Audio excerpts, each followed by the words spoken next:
नामदार नितीनजी गडकरी साहेब ज्यांच्या शुभ हस्ते हा पुरस्कार आपण साहेबांना प्रदान करणार आहोत ते आपल्या महाराष्ट्र राज्याच्या विधान परिषदेचे माजी सभापती आदरणीय रामराजे साहेब निंबाळकर, आपल्या या किसनवीर परिवाराला विनंतीला मान देऊन उपस्थित असणारे राज्याचे सार्वजनिक मंत्री श्रीमंत छत्रपती शिवेंद्रराजे महाराज बाबा महाराज, त्याचबरोबर आपल्या कारखान्याचे चेअरमन आणि मदत पुनर्वसन मंत्री मकरंदाबा पाटील, लोकसभेचे खासदार श्रीमंत छत्रपती उदयनराजे भोसले, राज्यसभेचे खासदार नितीन काका पाटील, माजी मंत्री बाळासाहेब शिंदे, प्रभाकर गाडगे आणि उपस्थित मंचावर असणारे जिल्ह्यातून आलेले सर्व मान्यवर, विविध संस्थांचे पदाधिकारी आणि या कार्यक्रमाला उपस्थित असणारे सर्व पाची तालुक्यातील सर्व कार्यक्षेत्रातून उपस्थित असणारे प्रमुख कार्यकर्ते, माता भगिनी, तरुण मित्र आणि पत्रकार बंधूंनो, किसनवीर कारखान्याच्या दृष्टिकोनातून आजचा दिवस अतिशय महत्त्वाचा दिवस आहे. सुवर्ण अक्षरांनी लिहिला पाहिजे असा दिवस आहे. आज आपल्या कारखान्याचे संस्थापक स्वर्गीय किसनवीर आबांच्या जयंतीच्या निमित्तानं आपण आबासाहेब सामाजिक पुरस्कार प्रदान करतो दरवर्षी. हा पुरस्कार यावर्षी आपण गडकरी साहेबांना त्या ठिकाणी देण्याचा निर्णय संचालक मंडळाने घेतला आणि नितीन काकांनी साहेबांची भेट घेऊन त्या ठिकाणी साहेबांना विनंती केली आणि साहेबांनी येण्याचं मान्य केलं. आपल्याला 9 तारीख दिलेली होती, परंतु वातावरण खराब असल्यामुळं त्या दिवशी पुण्यावरून त्यांना येता आलं नाही, त्यामुळं तो कार्यक्रम आपण आज या ठिकाणी घेतोय. आज मला सांगायला निश्चितपणानं आनंद वाटतो की एवढं उत्तुंग व्यक्तिमत्व ज्या किसनवीर आबांनी या जामच्या माळावर हा कारखाना उभा केला.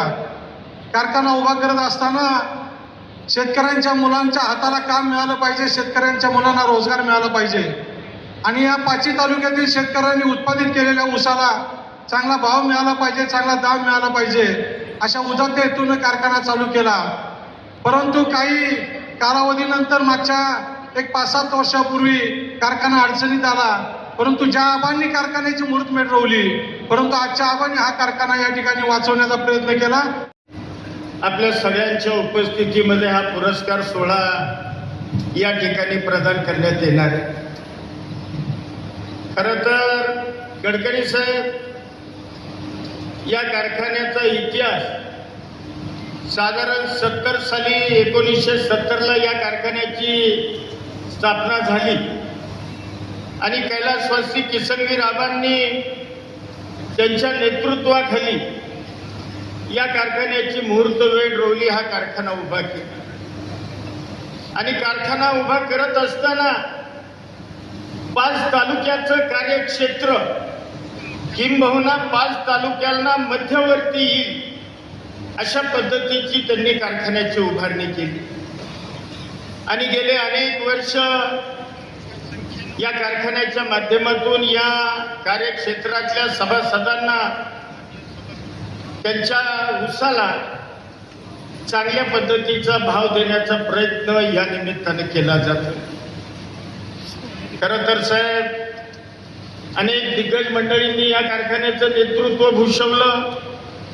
मग त्यामध्ये आबासाहेब वीर असतील, माजी आमदार लालसिंगराव शिंदे असतील, माजी आमदार डी.बी. कदम साहेब असतील, सुरेश वीर असतील, नामदेवराव कदम असतील, माजी खासदार लक्ष्मणराव पाटील, अशा अनेक मान्यवर मंडळींनी या कारखान्याचं नेतृत्व केलं.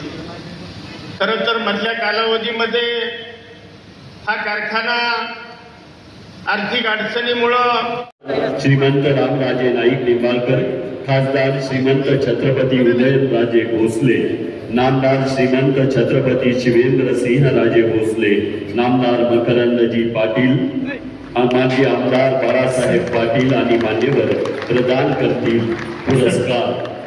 दूरदृष्टी असलेलं नेतृत्व जेव्हा विकासाचं स्वप्न पाहतं तेव्हा रस्तेच नाही तर देशाची प्रगती घडते.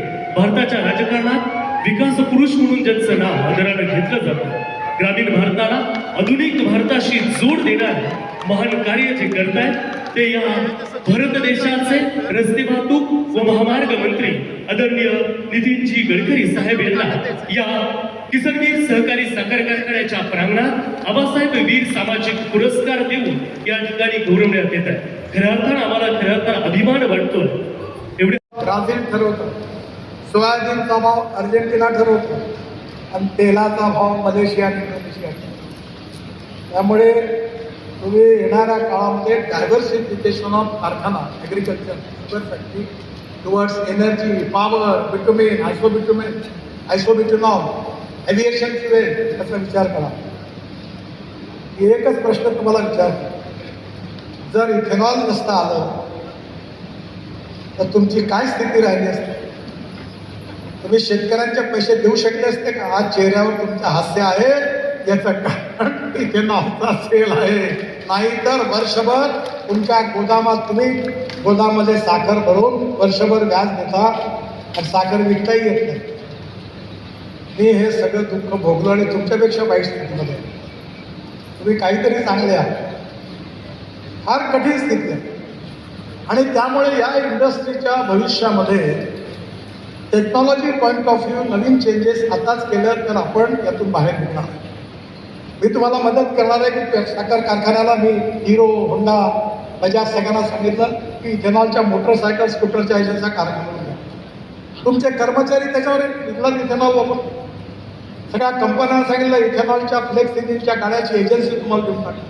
इथेच पेट्रोलच्या ऐवजी इथेनॉल वापरून येणाऱ्या काळात ट्रक असतील, बसेस असतील, सगळ्या. आता मी त्या सोनाई मी डेअरीमध्ये गेलो होतो, सगळं चांगलं आहे. तुमचे हे डिझेलचे ट्रक बदलायचे, हे इलेक्ट्रिकचे ट्रक आणा, LNGचे ट्रक आणा, CNGचे ट्रक आणा, आयसोबिटॅनॉलचे ट्रक आणा, तुम्हाला इथेच मिळणार आहे.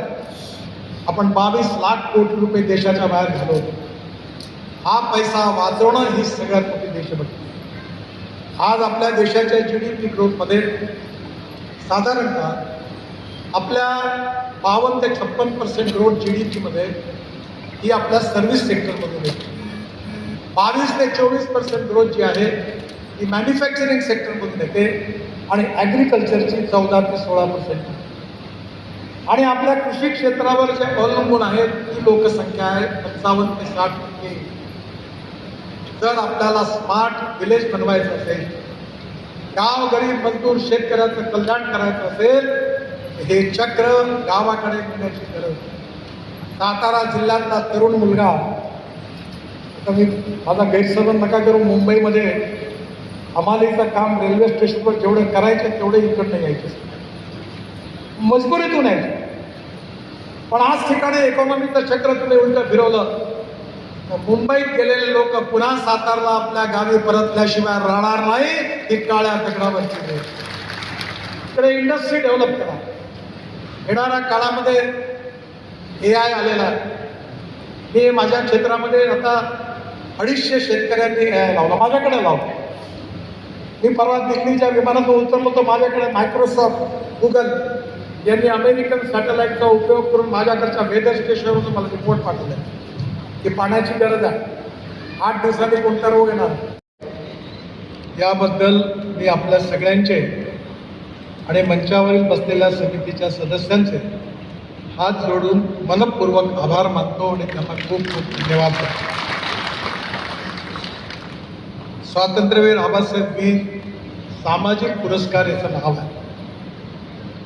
त्यांची सहकाराबद्दलची रचनात्मक दृष्टी, देशाबद्दलची राष्ट्रभक्ती मनामध्ये असणारी आणि इथल्या शेतकरी शेतमजुराच्या विकासाकरता असणारी तळमळ, याचा इतिहास आपल्या सगळ्यांना प्रेरणादायी आहे. आपला देशाचा इतिहास हा अत्तराच्या सुगंधात गुलाब पाण्याने लिहिला गेलेला नाही आहे, तर रक्ताच्या धारोळ्यात, घामाच्या आणि परिश्रमाच्या थेंबांनी लिहिला गेला. जे बलिदान आपल्या स्वातंत्र्याकरता ज्या थोर वीरांनी केलं, ज्यामुळे आजचा दिवस आपल्याला बघायला मिळाला, त्या थोर स्वातंत्र्यवीरांपैकी आबासाहेब वीर एक होते. त्यांनी त्या काळात केलेला संघर्ष हा स्वाधीनतेकरता होता. पण स्वातंत्र्य मिळाल्यानंतर या देशाचा विकास झाला पाहिजे म्हणून रचनात्मक सहकार्य चळवळीच्या माध्यमातून त्यांनी अनेक प्रकल्पाची स्थापना केली. त्यातूनच साखर कारखान्याची पण निर्मिती झाली. सहकार चळवळ ही महाराष्ट्राची विशेषता, परंतु सहकार चळवळीबद्दल दिल्लीमध्ये मात्र मत चांगलं नाही. मी ज्यावेळी भारतीय जनता पार्टीचा अध्यक्ष होतो त्यावेळी त्यावेळेचे अर्थमंत्री प्रणव मुखर्जी यांना भेटायला गेलो होतो आणि त्यांना सहकारी कोऑपरेटिव्ह बँका आणि या सगळ्याबद्दल जेव्हा माहिती दिली तेव्हा त्यांचा विश्वासच बसला. कारण सहकार चळवळ ही फक्त गुजरात महाराष्ट्रापुरती यशस्वी आहे आणि उत्तर प्रदेश बिहारमध्ये तर जवळपास नाही आहे. आणि त्यामुळे या चळवळीमध्ये कुठे जर काही छोट्या मोठ्या घटना घडल्या तर स्वाभाविकपणे सहकार चळवळीवर त्याचं दोषारोपण होतं. पण महाराष्ट्राच्या आर्थिक विकासामध्ये या सहकार चळवळीचं नेतृत्व ज्या महान लोकांनी केलं त्यांनी या ठिकाणी सहकार चळवळ यशस्वी करून दाखवली. मी पण लहान प्रमाणावर सहकार चळवळीत काम करतो आणि एका आमच्या डिपार्टमेंटल स्टोअरच्या उद्घाटनाकरता शेतकरी संघटनेचे नेते शरद जोशी नागपूरला आमच्या कार्यक्रमाला मी त्यांना बोलावलं. त्यावेळी त्यांनी फार एक चांगले उद्गार काढले होते. त्यांनी सांगितलं की success in cooperative is not a success of cooperative movement but it is a success of leadership who lead the cooperative.